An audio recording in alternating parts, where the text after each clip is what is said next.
Captain Thomas Reed's boots made a hollow sound as he walked across the bridge of the Resilient. The ship was old, very old. Patches of rust covered its walls. Wires hung from the ceiling. Half the screens were cracked or dark. This was not what he had hoped for when Earth joined the Galactic Federation. "Sir, the Vraylan delegates are leaving now," said First Officer Anna Wilson. She pointed to the screen that still worked. Thomas watched the small, sleek ship of the aliens pull away. The Vraylan's vessel shone like a polished gem against the blackness of space. Its smooth lines and silent engines showed just how advanced their technology was compared to what they had sold to humans. "They're laughing at us," Anna said. Her face was tight with anger. "They sold us these floating jump piles for 10 times what they're worth." Thomas nodded. He felt the same anger, but he kept it hidden better. "Let them laugh," he said quietly. The Resilient was one of 12 ships the Vraylans had sold to Earth. All of them were in the same poor shape.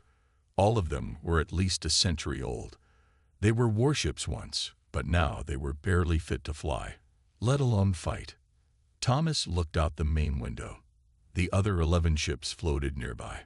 Together, they made up Earth's new defensive fleet. The ships looked sad and small against the vastness of space. 3 years ago, humans had finally created faster-than-light travel. They had reached out to the stars, hoping to find friends.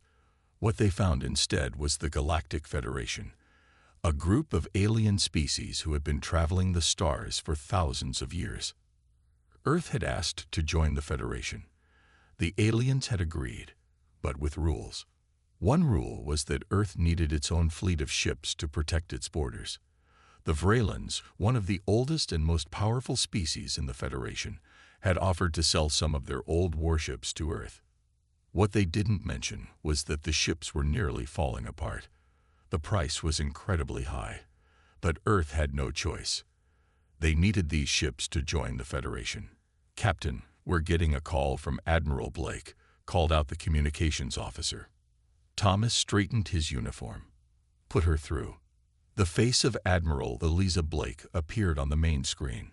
She was in her 50s, with short gray hair and sharp eyes that missed nothing. "Captain Reed, how's our new fleet?" she asked. "About as good as we expected, Admiral," Thomas replied. "The Vraylans didn't exactly give us their best." Admiral Blake's mouth formed a small smile. "I want you and your senior officers to return to Earth immediately. Bring all technical data from the ships. We have work to do." "Yes, Admiral," Thomas said, wondering what she had planned. 1 week later, Thomas stood in a large underground room carved into the Rocky Mountains. The place was a secret military base that few people knew about. Around him stood 30 of Earth's best engineers, scientists, and military strategists. Admiral Blake walked to the front of the room. The talking stopped. Everyone turned to listen. "Ladies and gentlemen," she began, "the Vraylans think they've played a clever trick on us. They sold us their garbage and called it a fleet." She paused, looking around the room. "But what they don't know is that we've been developing technologies they've never seen before. Technologies we kept hidden during our negotiations." She pressed a button on her tablet. A hologram appeared in the center of the room. It showed a sleek, black device barely the size of a coffee mug. "This," she said, "is the Silent Destroyer, and it's going to change everything." The room was quiet. Everyone stared at the small device. "What does it do?" someone finally asked. "It allows a ship to partially exist in another dimension," Admiral Blake explained. "This makes the ship nearly invisible to normal sensors. It also means that standard weapons pass right through it without causing damage." Thomas leaned forward, suddenly very interested. "You're saying we can make our ships ghost-like?" "Exactly, Captain," the Admiral nodded. "We developed this technology while trying to achieve faster-than-light travel. We took a completely different approach than what the Federation species use. They never discovered this because their evolution took them down a different technological path. But will it work with the ships they sold us?" Anna asked. "They're barely holding together as it is." A man stood up from the back of the room. He was tall and had dark skin. His name tag read Okafor, Chief Engineer. "That's where I come in," he said. "The ships they sold us are indeed in poor shape, but their basic structure is sound. We can rebuild them from the inside out, installing our own technology while keeping the outside looking exactly the same." Admiral Blake smiled. "The Vralans and the rest of the Federation think they've given us useless junk. They expect us to struggle for decades just to catch up with their outdated technology. Instead, we're going to transform these ships into something they've never seen before. But," she raised a finger, "we'll keep the rusty, broken-down appearance." "Why?" Thomas asked. "Because, Captain Reed, the best advantage in any conflict is to be underestimated by your opponent." The room buzzed with excitement. Scientists began discussing modifications. Engineers argued about power requirements. Military officers debated tactics. Thomas turned to Anna.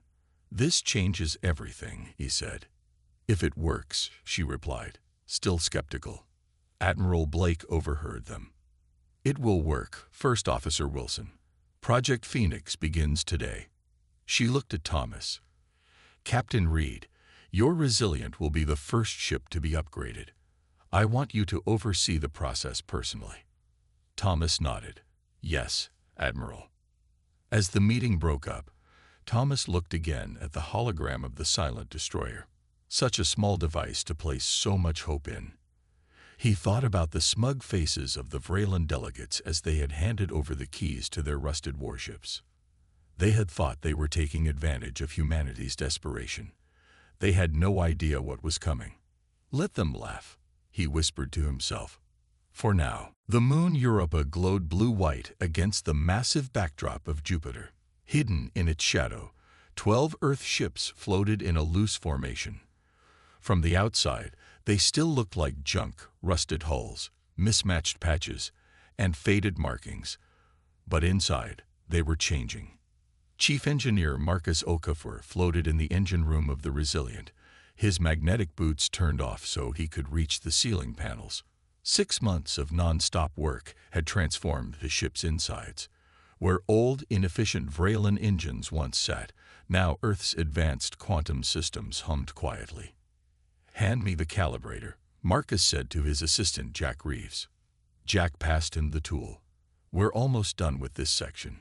Just the bridge systems left after this." Marcus nodded as he made delicate adjustments to the silent destroyer device. The small black box was now connected to the ship's main power core. Tiny lights on its surface blinked in a complex pattern. "It doesn't make sense," Marcus said, wiping sweat from his forehead. "Despite the cool air, the Vralans have been in space for over 2,000 years. How did they miss something this fundamental?" Jack shrugged. "Different paths, I guess. They focused on energy fields. We focused on matter manipulation. They never needed to develop quantum phase technology because they went straight to plasma shields." "Lucky for us," Marcus replied. The silent destroyer wasn't a weapon in the normal sense. It didn't fire bullets or energy beams. Instead, it allowed the ship to partially exist in another dimension. This made the ship nearly invisible to standard sensors and meant that normal weapons would pass right through it without causing damage. Humans had discovered this technology while trying to achieve faster-than-light travel. They had taken a completely different approach from what had become standard in the Federation. Earth scientists called it quantum phasing. The Federation had no name for it because they had never discovered it. "All personnel, prepare for inspection. Admiral Blake will arrive in 30 minutes, announced the ship's computer. Marcus and Jack looked at each other. "We'd better finish up," Marcus said. Admiral Blake walked through the corridors of the Resilient with Captain Reed beside her. From the outside, the ship still looked like it might fall apart at any moment. Inside was a different story. "Impressive," she said, running her hand along a newly installed control panel. "How many of the original systems did you keep?" "Almost none," Thomas replied. "We kept the shell and basic structure but replaced everything else. We installed our own engines, weapons, life support, And of course, the silent destroyer. They entered the bridge. It now looked nothing like the rusted, broken room from 6 months ago. New screens covered the walls. The control stations were sleek and modern. Only the captain's chair remained from the original ship, though it had been rebuilt and improved. And the crew knows not to discuss any of these improvements with outsiders. Admiral Blake asked. Yes, Admiral. Everyone understands the importance of secrecy. Admiral Blake nodded, satisfied. She looked out the main viewport at the other 11 ships of Earth's fleet. From the outside, they all still looked like the rusted warships the Freylans had sold them.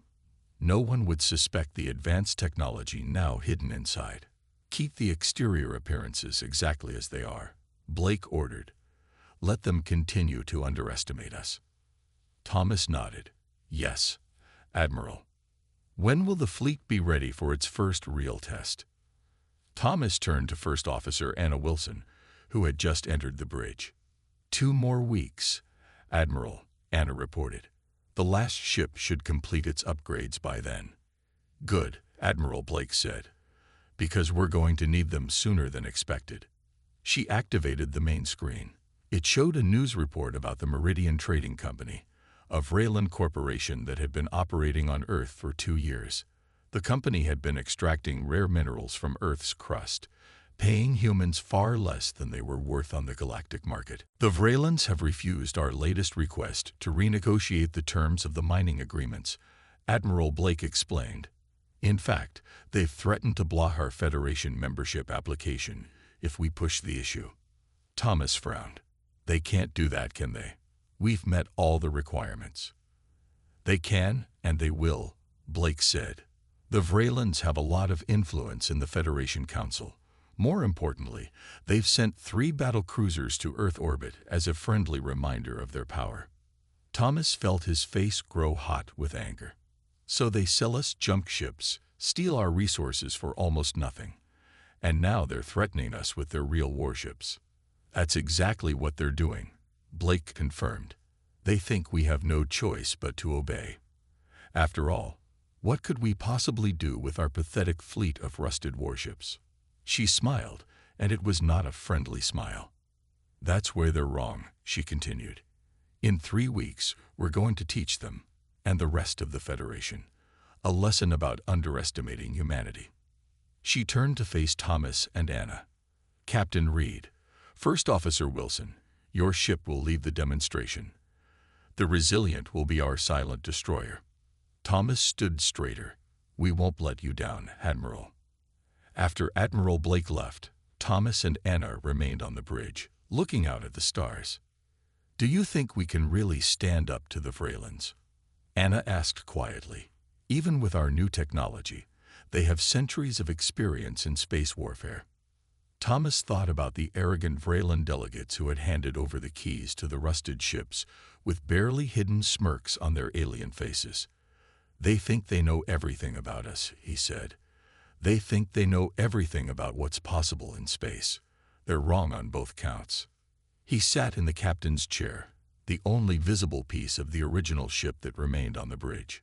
The Vraylans sold us these ships because they thought we were desperate and naive, he said. Now it's time to show them exactly what humans can do with a little desperation and a lot of ingenuity. Anna smiled for the first time in months. I can't wait to see their faces. Around them, the Resilient hummed with power, no longer a rusted warship, but something entirely new, something the galaxy had never seen before, and it was almost ready to reveal itself. The Meridian Trading Company's main building stood tall in the center of New Denver. Its glass walls shone in the morning sun, making it look like a tower of light. Inside, on the top floor, 4 humans sat across from 3 Vraylans. President Maria Foster kept her face calm, though inside she felt angry. The Vraylans had refused all of Earth's attempts to change the mining agreements for the past month. High Counselor Drav, she said, Earth simply asks for fair payment for our minerals. The current price is 5 times lower than what these same resources sell for in Federation markets. High Counselor Drav was tall, even for a Vraylan. His skin was pale blue, and his eyes were large and completely black. He smiled, showing teeth that looked too sharp for a diplomat. "President Foster," he said, his voice smooth, "the current agreements were signed by your government just 2 years ago. The Meridian Trading Company has invested significant resources in setting up operations on your planet. Changing the terms now would be unfortunate." Maria noticed how he didn't actually say the price was fair. He only said they had already agreed to it. Earth was new to the galactic community when those agreements were signed, she pointed out. "We had no way of knowing the true value of our resources." "That is hardly our concern," said another Vraylan, Trade Minister Lox. "Perhaps humans should have conducted more research before signing." The third Vraylan remained silent, but his eyes never stopped watching Maria and her team. Maria was about to respond when her aide handed her a tablet. She looked at it, and her heart beat faster. 3 Vraylan battlecruisers had just entered Earth orbit. She looked up at High Counselor Drav. His smile had grown wider. "Is there something wrong, President Foster?" he asked, though his tone made it clear he knew exactly what had happened. "You've sent warships to Earth," she said flatly. Drav spread his long, 4-fingered hands. "Simply a routine patrol. The Federation has a duty to ensure the safety of all member worlds and potential member worlds." The threat was clear. If Earth pushed too hard on the mining agreements, the Vraylans would block their Federation membership application. They might even use their ships to force Earth to cooperate. Maria stood up. "This meeting is over for today. Earth will consider its position." As the Vraylans left, Maria's military advisor, General Dan Turner, leaned close to her.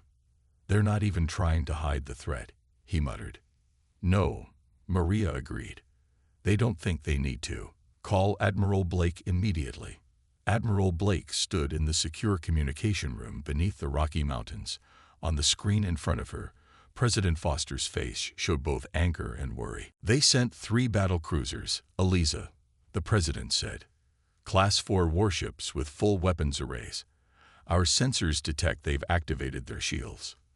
"As we expected," Admiral Blake replied calmly. "The Vraylans always use force to back up their diplomacy." "Is our fleet ready?" President Foster asked. "The Resilient is fully operational. The other 11 ships will be ready within a week." "We may not have a week. High Counselor Drav has requested a video conference with Earth's full government in 3 days. I think they're planning to issue an ultimatum." Admiral Blake nodded. "Then we'll have to accelerate our plans. The Resilient alone should be enough for what we need to do." "Are you sure?" President Foster looked worried. "Even with the silent destroyer technology, it's just 1 ship against 3 of their most powerful warships." "1 is all we need for now," Admiral Blake said confidently.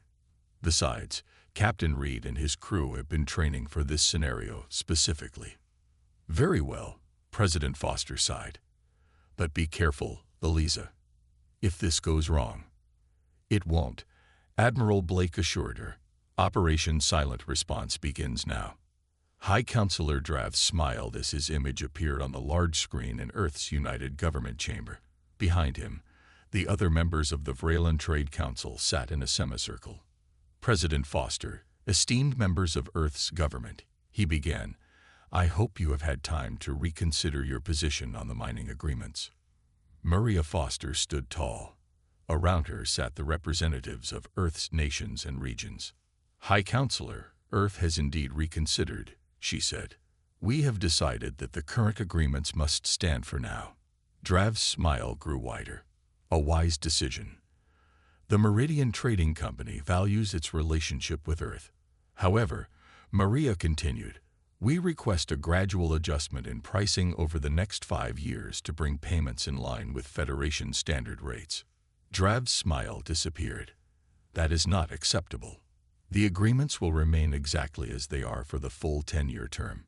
Behind him, another Vraylan whispered something in his ear. Drav's expression changed. "President Foster, our sensors detect that one of your ships has left Earth orbit. Where is it going?" Maria kept her face neutral. "The Resilient is conducting routine training exercises. High Counselor, nothing that should concern you. Training. Drav repeated, clearly not believing her. With a single ship. He laughed, and the sound was not pleasant. President Foster, your fleet is barely fit for scrap. Your people can hardly operate the basic systems of those outdated vessels. What kind of training could you possibly be conducting? As I said, nothing that should concern you, Maria replied coolly. Drav leaned forward. Call your ship back immediately, or my battlecruisers will intercept it. I would hate for there to be an accident. Maria looked at him without blinking. The Resilient will continue its planned exercises, High Counselor. If your ships interfere, we will consider it an act of aggression against Earth. Drav stared at her in disbelief, then burst out laughing. The other Vreylans joined in. You threaten us? With what? Your rusted warships. He shook his head. Your single ship would not last 10 seconds against one of our cruisers, let alone 3. Maria simply smiled. We'll see, won't we? Drav's laughter stopped. His black eyes narrowed. Very well. If humans need a demonstration of Vreylan power to understand their place, then so be it. The screen went dark. Maria turned to her military advisor. Is everything in position? General Turner nodded. Captain Reed is ready. The Resilient is on course to intercept the Vreylan ships. And our backup plan. In place, Madam President. Maria took a deep breath. Then may God help us all. Far above Earth, the Resilient moved through space, its rusted hull gleaming dully in the sunlight. From the outside, it looked like exactly what it was supposed to be, an outdated, barely functional warship crewed by inexperienced humans. Inside, Captain Thomas Reed sat in his command chair, watching as 3 sleek, powerful Vreylan battlecruisers changed course to intercept his ship. Status of silent destroyer, he asked calmly. Ready, Captain. Anna Wilson replied from her station. All systems green. Thomas nodded. Let's show the Vreylans what humans can do. The bridge of the Vreylan battlecruiser Dominant Force was quiet as Commander Pelk watched the approaching human ship. The vessel looked exactly as he expected, rusted, patched together, and primitive. Its engines left a visible trail in space, something no modern ship would do. They send one ship, Commander Pelk said with a laugh. And not even their best one. He shook his head, his blue skin reflecting the light of his command console. Sir, the human vessel is hailing us, reported his communications officer. Put them on screen, Pelk ordered. Let's hear what they have to say before we teach them a lesson. The main screen lit up to show Captain Thomas Reed sitting calmly in his command chair. Behind him, the bridge of the Resilient looked exactly as it had when the Vreylans sold it to Earth, outdated, with half the systems appearing broken. Vreylan vessels, this is Captain Thomas Reed of the Earth ship Resilient, Thomas said formally. You are approaching too close to Earth security space. Please adjust your course. Commander Pelk couldn't help but laugh again. Captain Reed, you seem confused. Your single, outdated vessel is attempting to challenge 3 Vreylan battlecruisers. Perhaps your sensors are malfunctioning. I suggest you return to Earth immediately. Thomas's expression didn't change. I repeat, you are entering restricted space. Change course now, or we will be forced to take action. Take action? Pelk repeated in disbelief. With what weapons? Those rust-covered missile tubes that probably don't even work anymore. He leaned forward. Captain Reed, my smallest weapon could destroy your entire ship with one shot. Do you understand that? We understand completely, Thomas replied. This is your final warning. Pelk turned to his weapons officer. Target their engines. Low power. I don't want to destroy them. Just disable their ship so we can tow it back to Earth. Let's show these humans the difference between real warships and the junk we sold them. Targeting complete, reported the weapons officer. Ready to fire. Fire, Pelk ordered. A bright beam of energy shot from the Dominant Force toward the Resilient. It was a perfect shot, aimed directly at the human ship's main engine. But something impossible happened. The beam passed right through the Resilient as if the ship wasn't there. The energy continued into empty space before dissipating. Pelk blinked in confusion. What happened? Did you miss? No, Commander, the weapons officer said, checking his console. Direct hit confirmed, but no damage registered.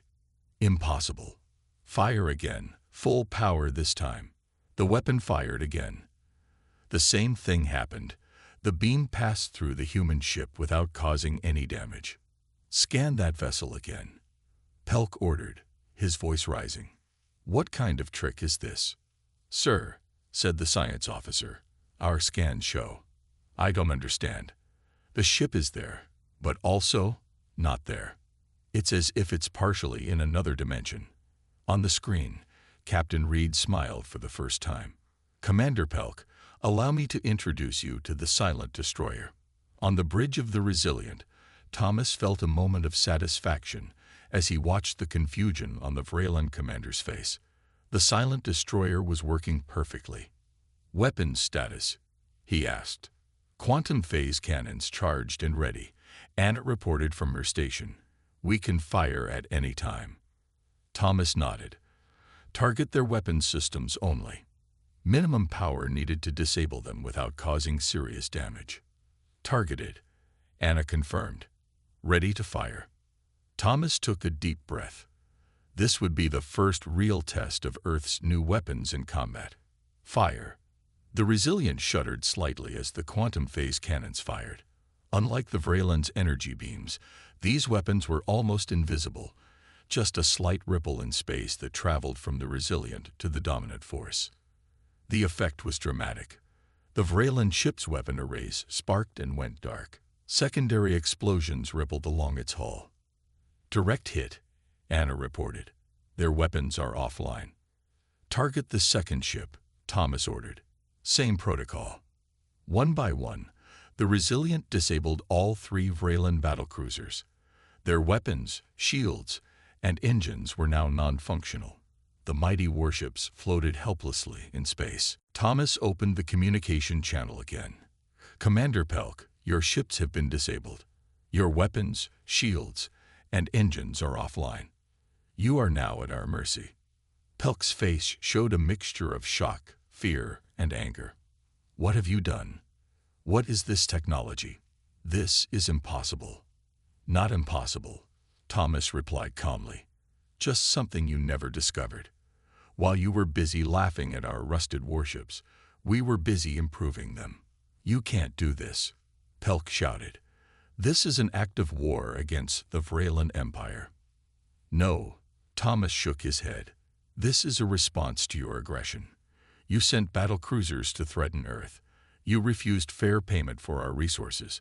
You thought your superior technology made you untouchable. He paused before continuing. We're not going to destroy your ships, Commander. That's not our way. Instead, we'll tow you back to Earth, where you'll wait while your government sends representatives to discuss new fair agreements with us. The Vreeland Empire will never negotiate with. Thomas cut the communication. Sir, Anna said, we're being hailed from Earth. It's Admiral Blake. Put her through, Thomas replied. Admiral Blake's face appeared on the screen. She was smiling widely. Excellent work, Captain Reed, she said. The President has already received a message from the Federation Council. They seem very interested in discussing Earth's concerning new technology and our membership status. The silent destroyer worked perfectly, Admiral, Thomas reported. Their weapons couldn't touch us, and our phase cannons disabled their ships without causing major damage. Perfect, Blake nodded. Tow those ships back to Earth. And Captain, make sure to go slowly. I want them to have plenty of time to think about what just happened. News of the encounter spread quickly throughout the Federation. Most species had never heard of humans before. Now, they couldn't stop talking about them. The Vreeland High Council called an emergency meeting. High Councilor Drav had been removed from his position after the embarrassing defeat of 3 battlecruisers by a single human ship, a ship that the Vreelands themselves had sold as outdated junk. On dozens of worlds, Scientists and engineers were trying to understand this new quantum phase technology that let a ship exist in two dimensions at once. How had humans, new to space travel, discovered something that the oldest races in the galaxy had missed? In the Federation Council chambers, the Premier called for calm. "We must not panic," he told the gathered representatives. "Yes, humans have demonstrated an unexpected technology, but they used it only to disable, not destroy. They showed restraint." A representative from the Zolta Confederation stood up. "Restraint? They humiliated the Vralans. 3 battle cruisers defeated by 1 ship. A ship that the Vralans sold them as junk," pointed out another representative, causing murmurs throughout the chamber. "Perhaps the humans are simply more resourceful than we expected." The Premier raised his hands for silence. "The Federation has invited humanity to send representatives to discuss their membership application. It will be decided within the week." What no one said aloud was that Earth's membership was now certain to be approved. No one wanted humans as enemies, not after what they had shown they could do with 1 ship. And somewhere in the back of everyone's mind was a troubling question. If this is what humans can do with our discarded technology, what else might they be capable of? 1 month after the confrontation with the Vreeland ships, Earth's orbital station gleamed in the sunlight. It was a busy day. Ships from a dozen different Federation species moved around the station, bringing delegates for the historic meeting. Admiral Eliza Blake stood at the large viewing window, watching as a particularly impressive vessel approached. Unlike the other ships, this one shimmered with colors that seemed to change as it moved. It was the personal transport of Premier Toll, the leader of the entire Galactic Federation. "I never thought I'd see the day," President Maria Foster said as she joined Blake at the window. "The Federation Premier, coming to Earth. Amazing what disabling 3 battle cruisers can do for your social calendar," Blake replied with a small smile. The president laughed softly. "And the trade agreements? The Vreeland signed everything this morning. Fair market value for all our minerals, technology sharing, everything we asked for." "They didn't have much choice," Blake said. "Not after what happened." They watched as the Premier's ship docked smoothly with the station. "Are you ready for this?"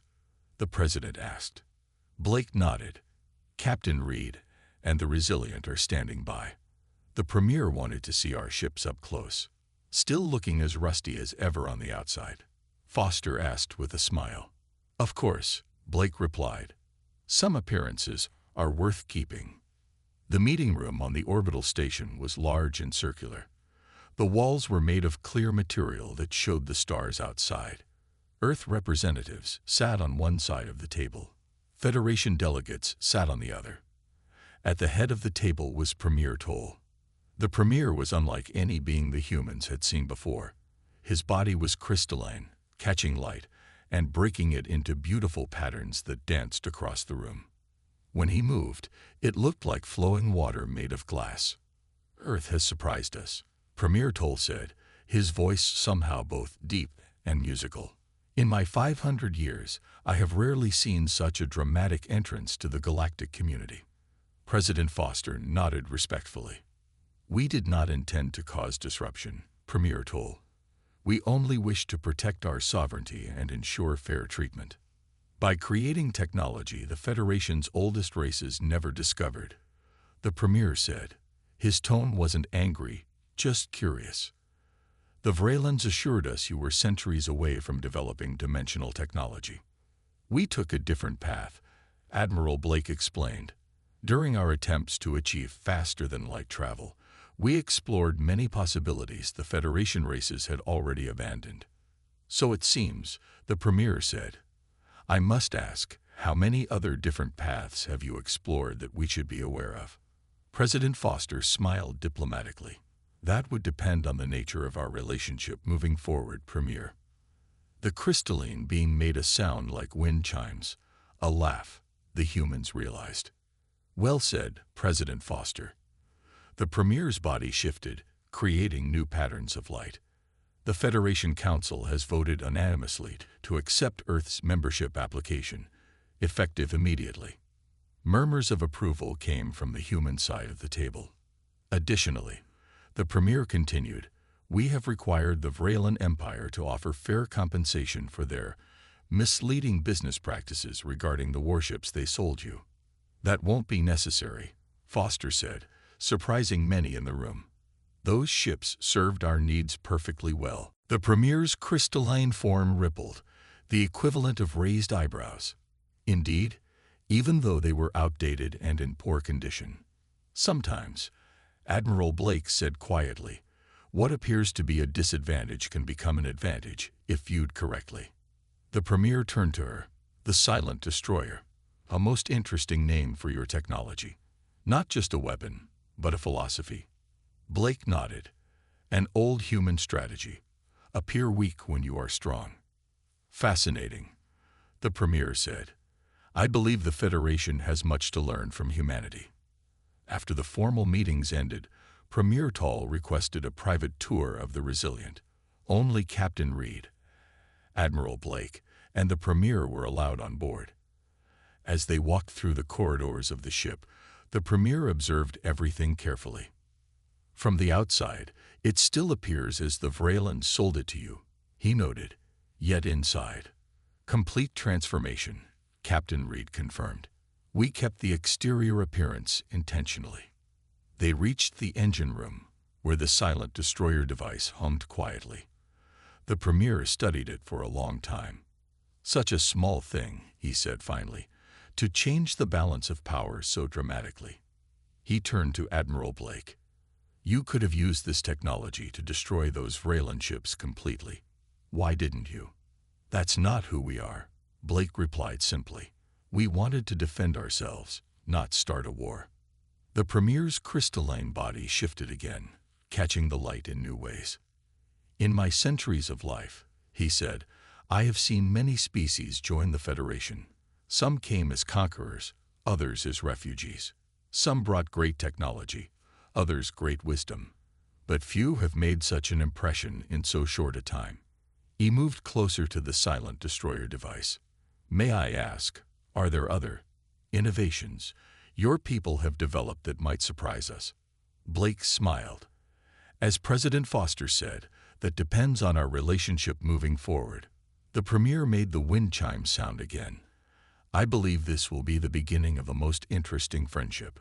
1 week later, Thomas Reed stood on the bridge of the Resilient, watching as his ship led a patrol of Federation vessels through Earth's solar system.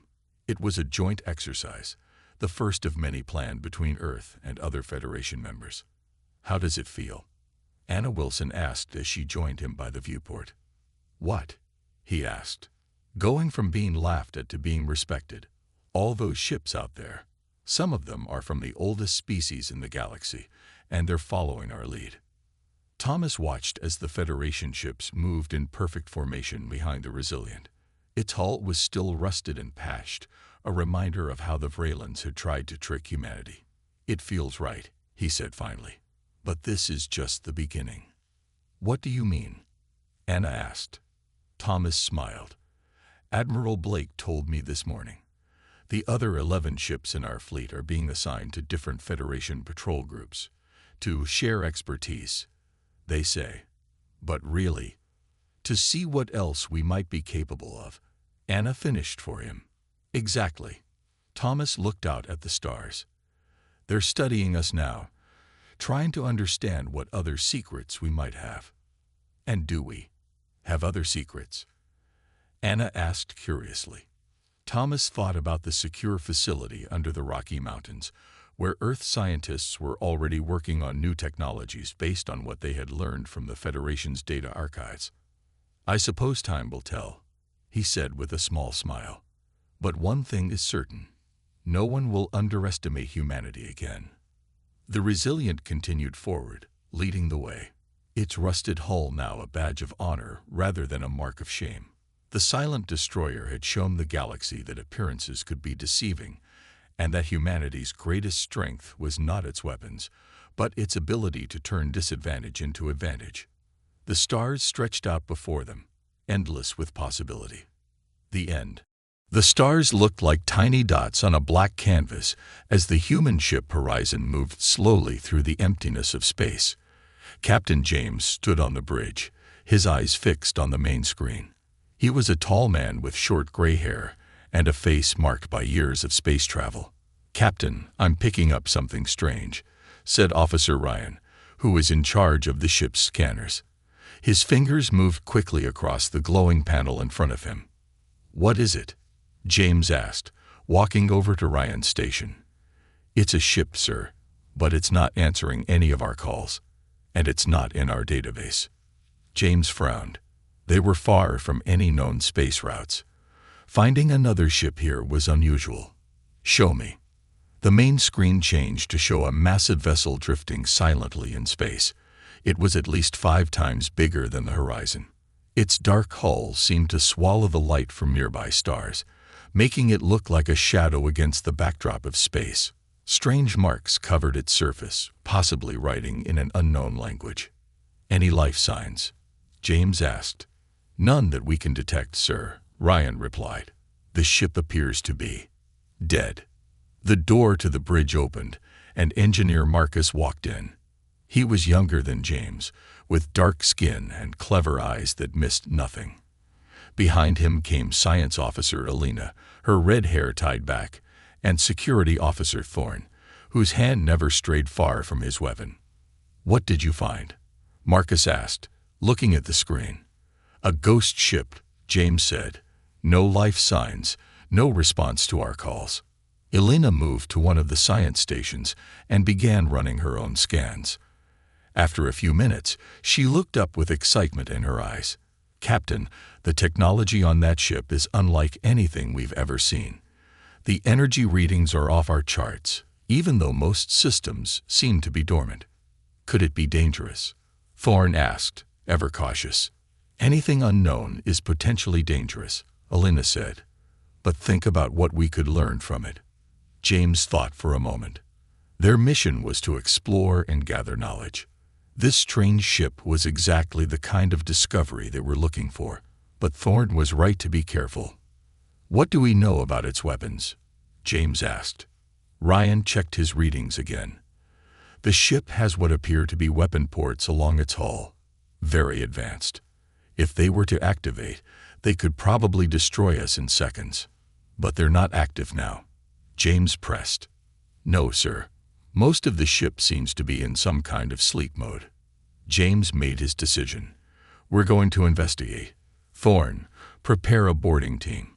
Alina, Marcus, you're with him. I want to know what that ship is and where it came from." Alina's face lit up, but Thorne frowned. "Captain, I strongly advise against this," Thorne said. "We don't know what's waiting for us there." "That's exactly why we need to go," Alina argued. "This could be the most important discovery of our time." "I agree with Alina," Marcus added. "As long as we're careful, the potential knowledge we could gain is worth the risk." James nodded. "Prepare your team, Thorne. Take all necessary precautions. I want constant communication. At the first sign of danger, you return immediately." 30 minutes later, the small boarding shuttle left the Horizon and approached the mysterious ship. Inside the shuttle, Thorne checked his weapon one last time, while Alina could barely contain her excitement. Marcus sat quietly, his mind already working on the engineering problems they might face. "Look at the size of it," Alina whispered as they got closer. The alien ship loomed before them, massive and silent like a mountain floating in space. They found what looked like a docking bay and carefully guided their shuttle inside. The bay was dark, with only their shuttle's lights cutting through the blackness. As they landed, the team put on their spacesuits. "Atmosphere check," Thorne asked.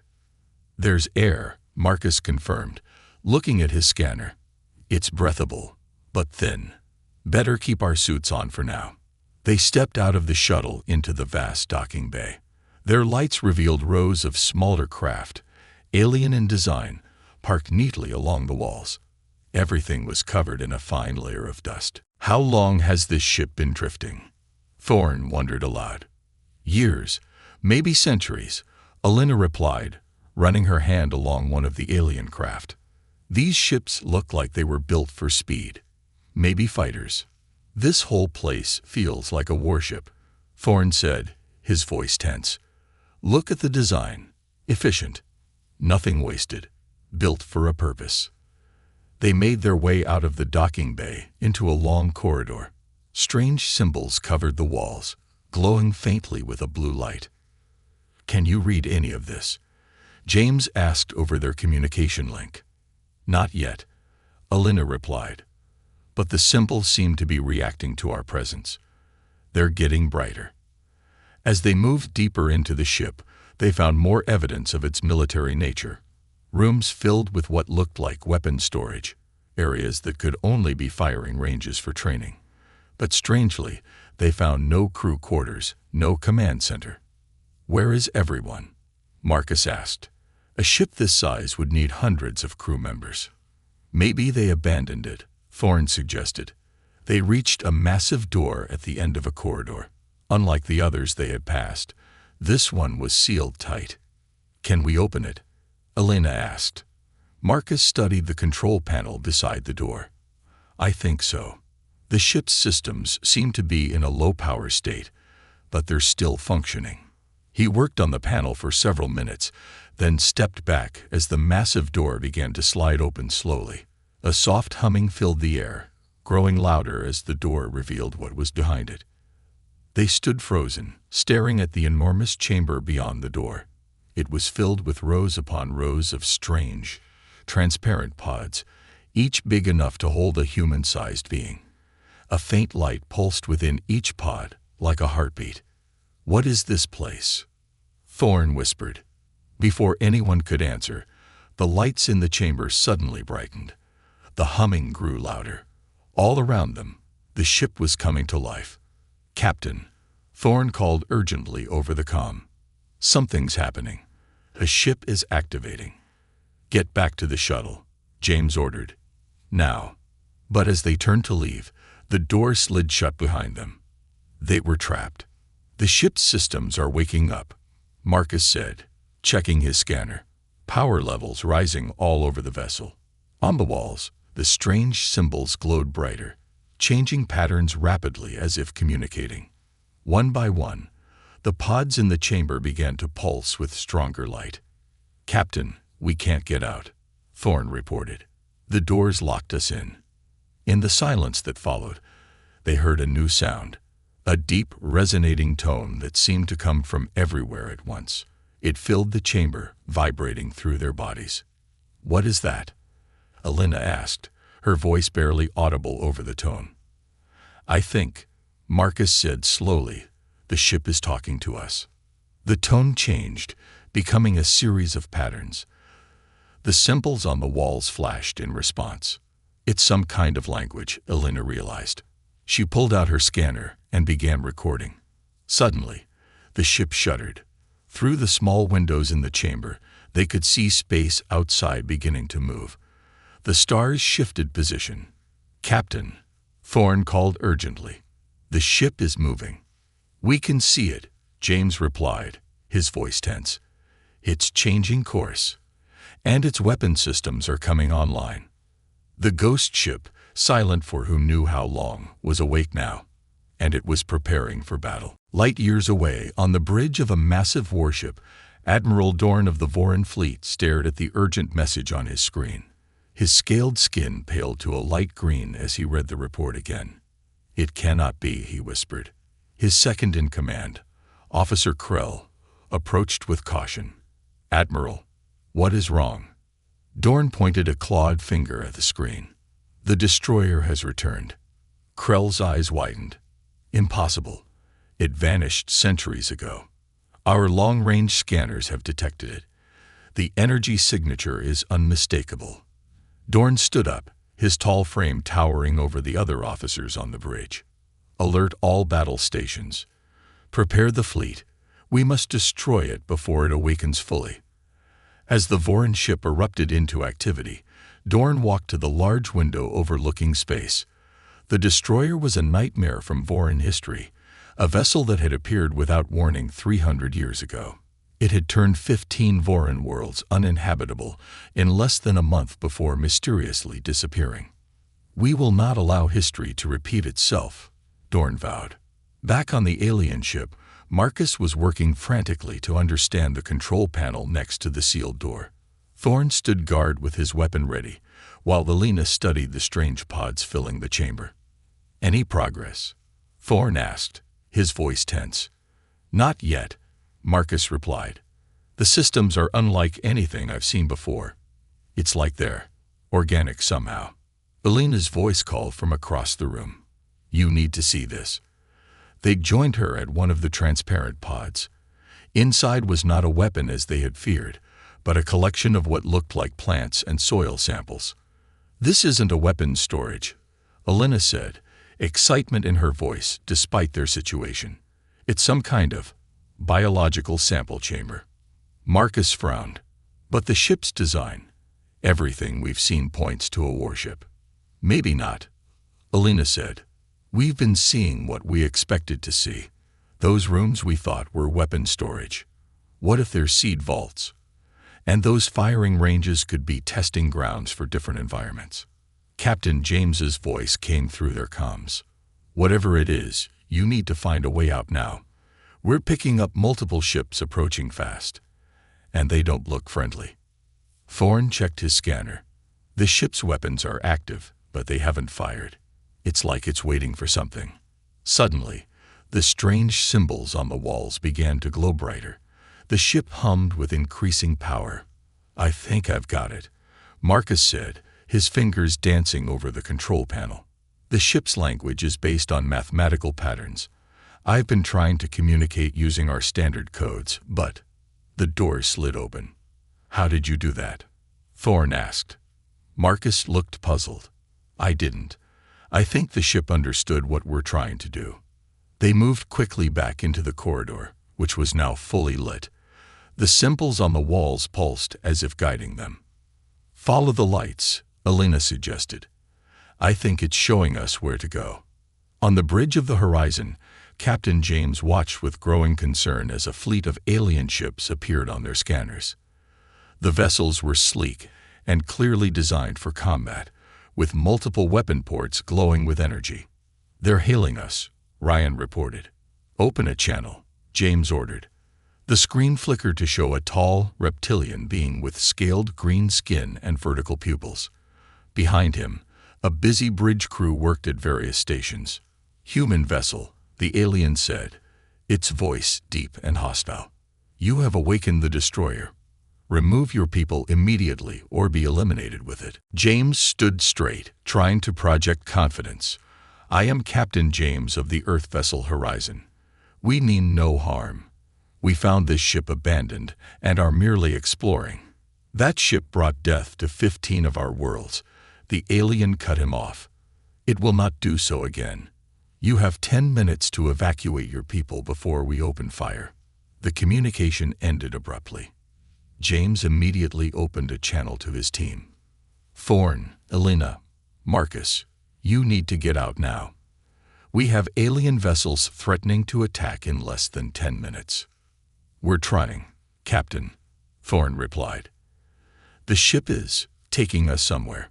The team followed the pulsing lights through corridors that seemed to be changing as they walked. Walls shifted, doors opened and closed, guiding them deeper into the massive vessel. "It's like it's alive," Alina whispered. They entered a large circular room that could only be the bridge. Unlike the utilitarian design of human ships, this one was beautiful, with flowing curves and living plants integrated into the control stations. A soft, golden light filled the room. "This doesn't look like a warship's bridge," Marcus said, approaching what appeared to be the central console. As he touched it, a holographic display appeared above the console, showing the Voran fleet surrounding them. Red warning symbols flashed. "I think it's telling us we're in danger," Alina said. Marcus studied the controls. "There's some kind of log or record system here, if I can access it." As he worked, Thorn kept watch at the door. "Captain, we've reached what looks like the bridge. Marcus is trying to access the ship's logs." "Hurry," James replied. The alien commander, I think they called themselves Vorons, says this ship destroyed 15 of their worlds. They're calling it the Destroyer. Elena looked up sharply. That can't be right. Everything we're seeing suggests this ship was designed to create, not destroy. Marcus finally managed to activate something on the console. The holographic display changed to show a recording. They watched as the ship approached a planet covered in industrial waste and pollution. The ship deployed smaller vessels that released something into the atmosphere. Within minutes, the recording showed plants beginning to grow, spreading rapidly across the damaged landscape. It's a terraforming ship, Elena breathed. It doesn't destroy worlds, it heals them. Before they could process this revelation, the ship shuddered violently. They're firing on us, James shouted through the comm. The Voron fleet had opened fire, their energy weapons striking both the alien ship and the horizon. Our shields won't hold for long, James reported. You need to get out of there now. But as Marcus moved away from the console, the alien ship responded. The entire bridge lit up, and they felt the vessel surge with power. On the holographic display, they could see defensive shields activating, deflecting the Voron attacks. It's protecting itself, Thorne said, and us. The ship moved with surprising grace for its size, positioning itself between the horizon and the Voron fleet. Its weapon ports glowed, but instead of firing destructive energy, they released a pulse of blue light that disabled the weapons on the nearest Voron ships without damaging them. It's not trying to destroy them, Elena realized. It's just neutralizing the threat. Marcus continued working on the console, his face illuminated by the holographic display. I think I'm starting to understand its language. This ship was created by a race called, there's no direct translation, but something like gardeners or cultivators. They built it to restore planets damaged by industrial pollution.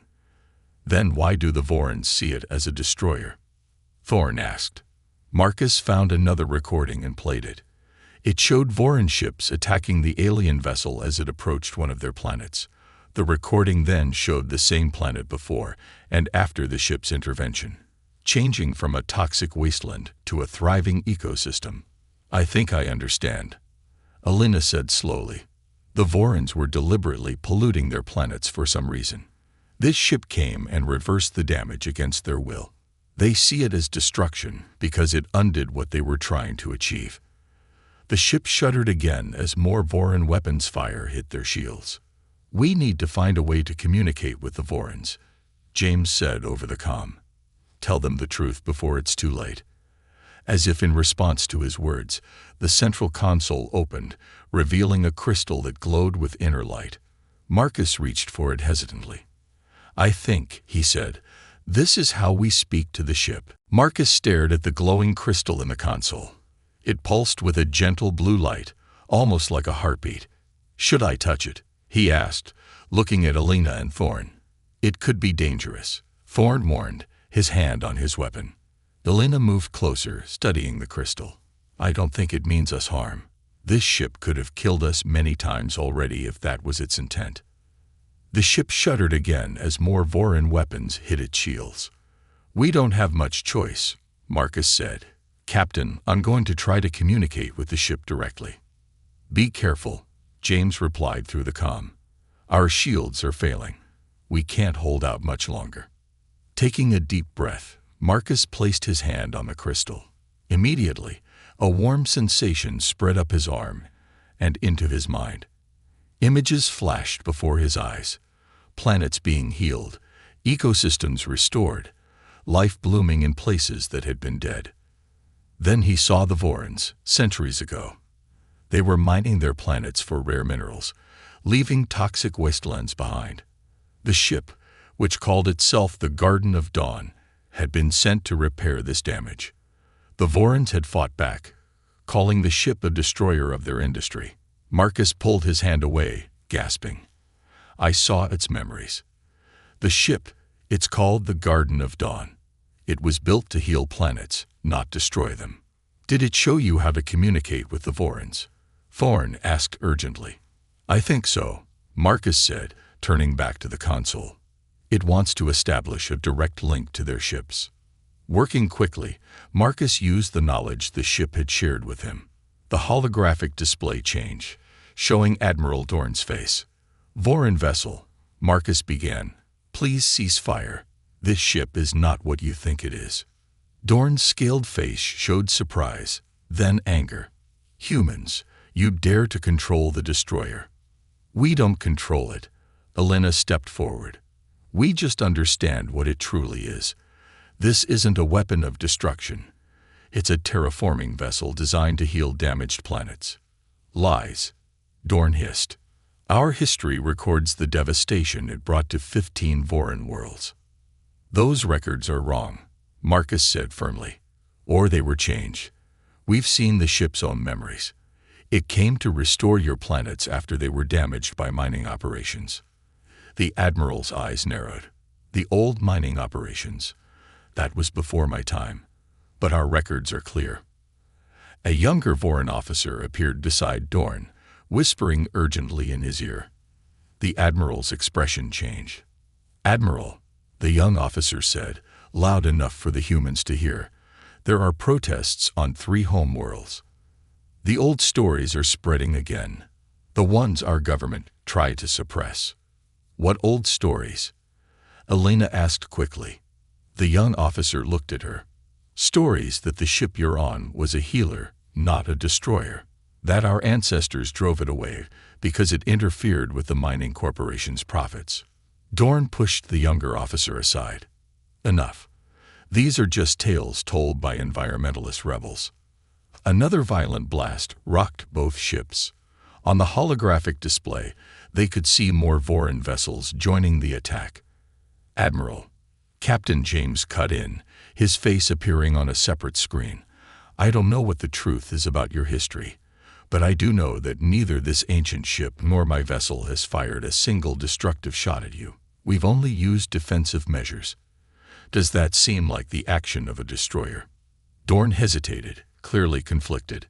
Taking advantage of the moment, Marcus placed his hand on the crystal again. This time, he knew what to do. The ship responded immediately, projecting a massive hologram into space between the vessels. The hologram showed the history of the Garden of Dawn, its creation by the long-extinct gardeners, its mission to heal damaged worlds, and its encounters with the Voran centuries ago. It showed how the Voran mining corporations had attacked the ship to prevent it from restoring their polluted planets. It showed how the ship had been damaged and forced to enter a dormant state, drifting in space until the humans found it. "This is propaganda," Dorn shouted, but they could see the uncertainty in his eyes. "Admiral," the young officer said, "these images match the forbidden histories my grandmother told me. The histories that speak of a time when our people lived in harmony with our worlds, before the great mining operations began." More Voran ships had arrived, surrounding both the Garden of Dawn and the horizon in a tight formation. But not all of them were firing. Some seemed to be holding back, their crews perhaps watching the holographic history with new understanding. "Even if what you say is true," Dorn said finally, "this ship interfered with our sovereign right to use our planets as we saw fit. It is still an enemy." "Is it?" Elena asked.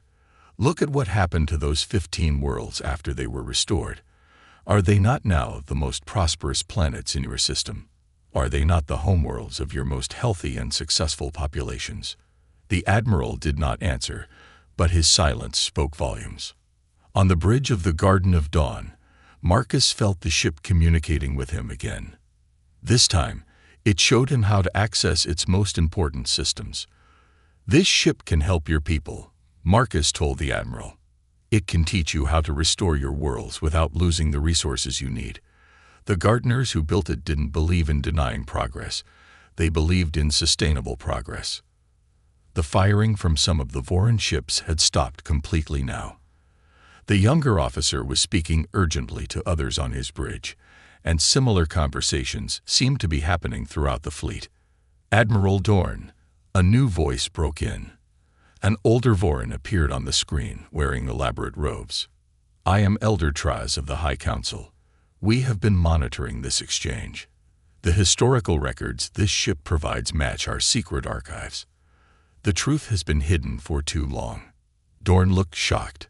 High Elder, you cannot mean. I mean that we must cease fire immediately, Elder Traz said firmly. For centuries, our government has hidden the truth about the Garden of Dawn. It is time for that to end. Slowly, the weapons on the Voran ships powered down. The siege was lifting. But just as hope began to rise, alarms sounded throughout the Garden of Dawn. The ship trembled, and the lights flickered. What's happening? Thorn asked, looking around. Marcus checked the console. The ship sustained damage during the attack. Its core systems are failing. It's been dormant for too long, and the battle woke it before it was ready. Elena moved quickly to another control panel. Is there anything we can do to help it? I don't know, Marcus said. Its systems are incredibly complex. The crystal in the console was pulsing more weakly now, its light fading. It's dying, Elena whispered.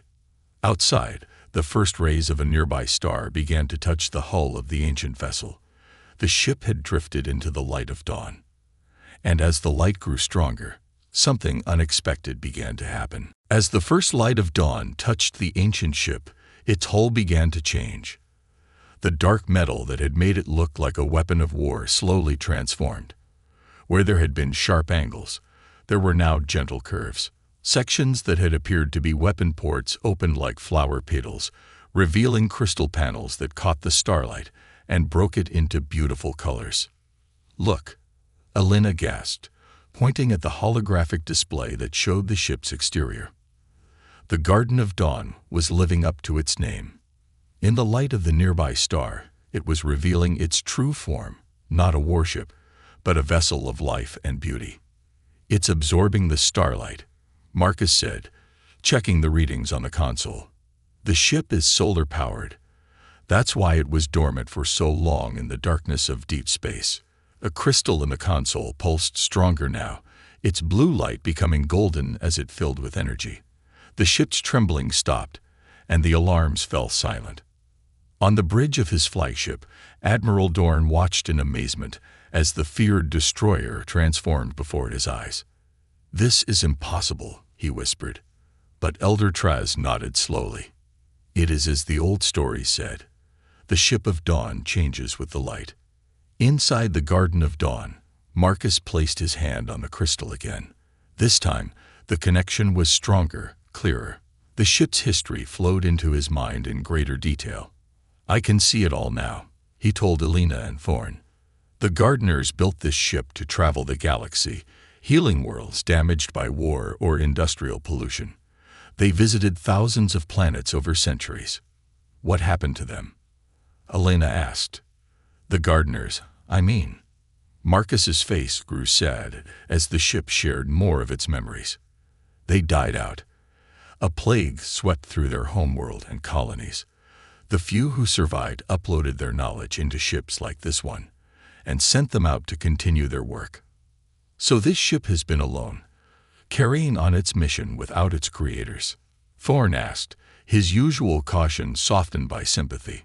"Yes," Marcus said, "for over 1,000 years." Captain James's voice came through their comms. "The Voran fleet is standing down. Most of their ships are retreating to a safe distance, but they're no longer in attack formation." "Captain," Elena said, "you won't believe what's happening here. The ship is transforming in the sunlight. It's beautiful." "I can see it on our scanners," James replied. "The energy readings have changed completely." As they spoke, new sections of the ship began to open. Walls slid away to reveal vast chambers, filled with plants and trees, self-contained ecosystems that had been hidden beneath the warlike exterior. "Follow me," Marcus said, feeling the ship's guidance through the crystal. "It wants to show us something." They left the bridge, following corridors that were now lined with living plants growing from what had seemed like solid metal walls. Light streamed in through newly revealed windows. The air was fresher, filled with the scent of growing things. They entered a massive dome at the center of the ship. Above them stretched a transparent ceiling showing the stars and the nearby sun. Below was an enormous garden with trees, flowers, and a small lake. It was like standing in the middle of a perfect forest on Earth. "This is incredible," Elena whispered, touching a leaf on a nearby tree. "These are samples from thousands of worlds. A living library of life. No wonder it needs solar power," Thorne said. "It's supporting an entire ecosystem." In the center of the garden stood a pedestal with a larger version of the crystal from the bridge. As they approached, it began to glow brighter. "I think it wants us to activate it," Marcus said. Together, the three of them placed their hands on the crystal. Light flowed from it, forming a holographic image above them. A figure appeared, tall and slender, with features that seemed both plant-like and humanoid. "A gardener," Elena breathed. The figure spoke, its voice translated by the ship into words they could understand. "Greetings, new friends. If you are viewing this message, you have awakened the Garden of Dawn from its long sleep. I am Lauren, last navigator of this vessel. Our race is no more, but our mission continues through ships like this one. We traveled the stars, bringing life back to worlds damaged by war, pollution, or natural disaster. We sought no reward, only the continuation of life in all its forms." A hologram change, showing scenes of barren worlds being transformed into vibrant living planets. "This ship contains the seeds and genetic material of millions of species from across the galaxy. It can analyze any damaged ecosystem and provide the exact balance of life forms needed to restore it. It is not a destroyer, but a healer, though sometimes healing requires the removal of that which causes harm." The hologram shifted again, showing the ship's encounter with the Voran worlds. "The people you know as Vorans were destroying their own planets for short-term gain. Their leaders refused our help, but their people suffered. We chose to act despite their leaders' objections. This was perhaps our only violation of our code of non-interference. The ship was damaged in the conflict and forced to flee, entering a dormant state to repair itself." Marcus, Elena, and Thorne exchanged looks as the truth of the ship's history was confirmed. "The Garden of Dawn now passes to you. Its knowledge and power are yours to use wisely. May you continue our work, bringing life where there is death, healing where there is harm. The ship will teach you what you need to know." The hologram faded, leaving them standing in silence around the crystal. "Did it just give us the ship?" Thorne asked in disbelief. "I think it did," Elena said softly. Marcus still had his hand on the crystal. "It's more than that.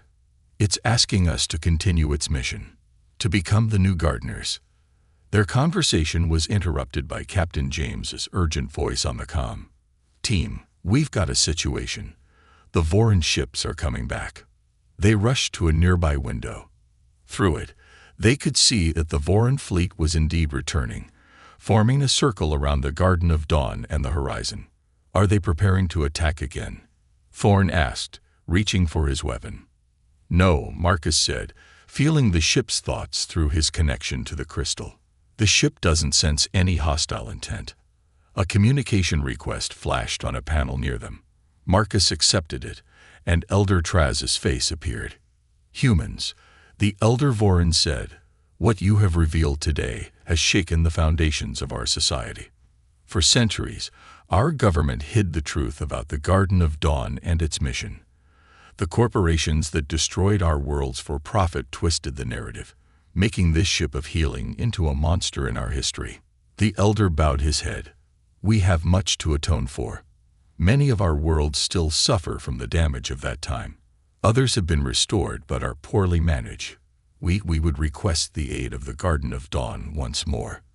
Elena looked at Marcus. "Can the ship help them?" Marcus nodded, feeling the ship's eager response. It was built for exactly this purpose. It wants to fulfill its mission. "There's just one problem," Thorne pointed out. "None of us knows how to operate a ship like this. It's far beyond our technology." A soft chime sounded from the crystal. Marcus listened to the ship's thoughts. "The ship says it can teach us," he said slowly. "It was designed to pass its knowledge to new crews when the time came. It's been waiting for someone to awaken it, and continue its work. Captain James's voice came through again. What's happening down there? The Vorons are requesting to send representatives aboard both ships. Captain, Alina replied, excitement in her voice. I think we just became diplomats for the most important mission of our lives. As she spoke, the dome above them filled with the full light of the rising sun. The Garden of Dawn gleamed like a jewel in space, no longer the feared warrior vessel of legend, but revealed at last in its true purpose. And in that light, the humans faced a choice that would change not just their lives, but the fate of countless worlds across the galaxy. 1 week had passed since the humans first boarded the Garden of Dawn. The ancient vessel now orbited a small Voron colony world called Trasfor, named after the elder who had helped reveal the truth. Captain James stood on the observation deck of the ship, watching a small shuttlecraft move between the Garden of Dawn and the planet below. The once barren world was already showing signs of change. Green patches had begun to appear on its surface, where the ship's healing technology had been deployed. It's happening even faster than we expected, Alina said, joining him at the window. The ship says the full restoration will take less than a year. James nodded, still amazed by what they have discovered. Have you heard from Marcus? He's still in the knowledge chamber, Alina replied. The ship is teaching him about the advanced healing systems. He says it's like learning 1,000 years of science in days. Thorn entered the observation deck, accompanied by 2 Voron officers. Unlike their first meeting, the aliens now showed no fear or hostility toward the humans. Captain, Thorn said, the Voron High Council has sent their official request. James turned to face them. Let me guess. They want us to restore more of their worlds. The taller Voron, Officer Merrick, bowed slightly. Yes, Captain. Our leaders have finally acknowledged the damage done to our ecosystem over centuries. There are 17 worlds in urgent need of the Garden of Dawn's help. 17 worlds, James repeated. That would take years. We understand this is a significant commitment, the second Voron said. But your discovery of this ship has changed everything for our people. For centuries, we were taught that technology and progress meant taking from our planets. Now we see there is another way. James looked out at the stars. What had begun as a simple exploration mission had turned into something much more important. His superiors back on Earth had been stunned by his reports. They had given him extraordinary authority to negotiate with the Vorons and use the Garden of Dawn as he saw fit. What do you think? He asked Alina and Thorn. The ship wants to do this, Alina said simply. It's what it was built for. Thorn nodded. And honestly, sir, I can't think of a more important mission than bringing life back to dead worlds. James made his decision. Tell your council we accept, but we'll need help. We need Voron scientists and crew members to join us. This ship was meant to be a place where different species work together. The Vorons agreed eagerly and left to communicate the news to their leaders. I never imagined our mission would end up like this, James said when they were alone again. End. Alina laughed. Captain, I think it's just beginning. Deep in the heart of the Garden of Dawn, Marcus sat in the knowledge chamber. The walls around him were covered with living displays showing the intricate details of countless ecosystems. The central crystal pulsed with light as it transferred information directly into his mind. He had been here for days, learning from the ship. The knowledge was vast: how to analyze damaged environments, how to select the right combination of plants and animals to restore balance, how to use the ship's technology to speed up natural processes that would normally take centuries. But today, the ship was showing him something different. It was showing him other vessels like the Garden of Dawn, dozens of them, sent out by the gardeners before their extinction, each carrying the same mission to different parts of the galaxy. There are more ships out there, Marcus asked aloud, knowing the ship could understand him. The crystal pulsed in confirmation. Images showed other healing ships, some active, some dormant, scattered across the stars. Can we find them? Wake them. Again, the crystal pulsed. A star map appeared, showing the last known locations of the other vessels. Marcus understood what the ship was suggesting. The Garden of Dawn had found new caretakers in the humans and Vorons. Perhaps its sister ships could also be awakened, creating a fleet of healing vessels that could restore life throughout the galaxy. He stood up, excited to share this discovery with the others. On the bridge of the Garden of Dawn, a small ceremony was taking place. Representatives from both the human crew and the Voron fleet had gathered to officially mark the beginning of their joint mission. Captain James stood next to Elder Traz, facing the assembled crew. The bridge had transformed since they first discovered it. What had once seemed cold and mechanical was now alive with plants growing along the walls and ceiling. Light streamed in through crystal panels, and the air was fresh and sweet. "Today marks a new beginning," James said. "For too long, our species have seen progress as something that comes at the cost of our worlds. The Garden of Dawn teaches us a different path, one where technology and nature work together in harmony." Elder Traz stepped forward. "For centuries, my people feared this ship, calling it the Destroyer. We were wrong. It came not to destroy, but to heal. Not to take, but to give." He bowed deeply to the ship itself. "We ask forgiveness for our blindness and pledge to walk the path of balance from this day forward." As if in response, the crystal at the center of the bridge glowed brightly. The holographic figure of Lauren, the last gardener, appeared once more. "Your words are accepted," the ancient recording said. The cycle continues. New gardeners arise. Though it was just a recording, the message seemed perfectly timed, as if the ship had been waiting for this moment. Marcus burst onto the bridge, his face flushed with excitement. "Captain, Elder, the ship has shown me something incredible. There are other vessels like this one out there, waiting to be found." A murmur of amazement spread through the gathered crew.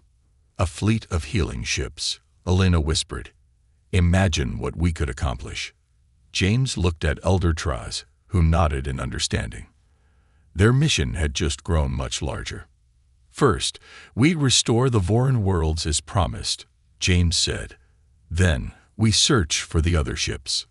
As he spoke, the Garden of Dawn began to move, turning gracefully toward the damaged planet below. Its outer hull, now fully transformed in the light, gleamed with colors that seemed to shift and change like a living thing. Sections opened like blossoming flowers, preparing to release the seeds and organisms that would bring life back to the barren world. On the surface below, Voron colonists gathered outside their domed habitats to watch. Many had brought their children to witness the historic moment. They pointed up at the sky where the Garden of Dawn shone like a new star. "Look," a Voron parent told a child. "That is not a warrior ship as our old stories claimed.